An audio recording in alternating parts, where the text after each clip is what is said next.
سلاطین عالم اپنی جگہ ہے، دو عالم کا سلطان اپنی جگہ ہے، بدلتی رہی آسمانی کتابیں پر محمد کا قرآن اپنی جگہ ہے۔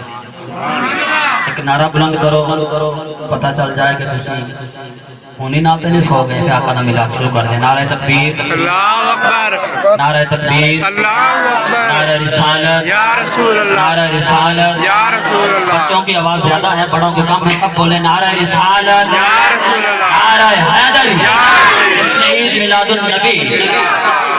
اللہ رب العزت نے جب اپنے محبوب کو اس جہاں میں بھیجا تو کیا تحفہ دے کر بھیجا؟ فرمایا محبوب ہم آپ کو بھیج رہے ہیں، روز اول سے لے کر روز آخر تک قانون یہ بنا دیں گے، قاعدہ یہ بنا دیں گے، کلیہ یہ بنا دیں گے کہ توحید میری ہوگی، رسالت تیری ہوگی، توحید میری ہوگی، رسالت تیری ہوگی، توحید میری ہوگی، رسالت تیری ہوگی، عطا ہوگی میری، تقسیم ہوگی تیری۔ فرمایا یہ خلقت ہوگی میری، امت ہوگی تیری۔ فرمایا محبوب صدیق ہوگا میرا، وہ یار ہوگا تیرا۔ کون صدیق؟ کہ شان صدیق اکبر پہ قربان میں راز بارے رسالت کی کیا بات ہے؟ جس کو صدیق ہے مصطفیٰ نے کہا اس سراپا صداقت کی کیا بات ہے؟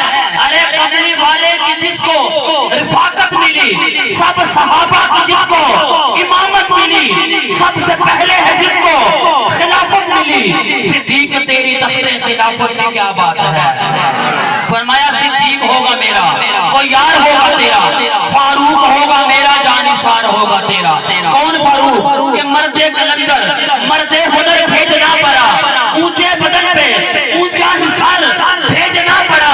ارے پڑھنے لگا تھا زور جہالت کی فوج کا، روئے زمین پہ رب کو عمر بھیجنا پڑا، روئے زمین پہ رب کو عمر بھیجنا پڑا۔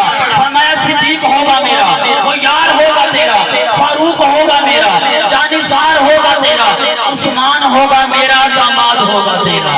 عثمان کون ہے؟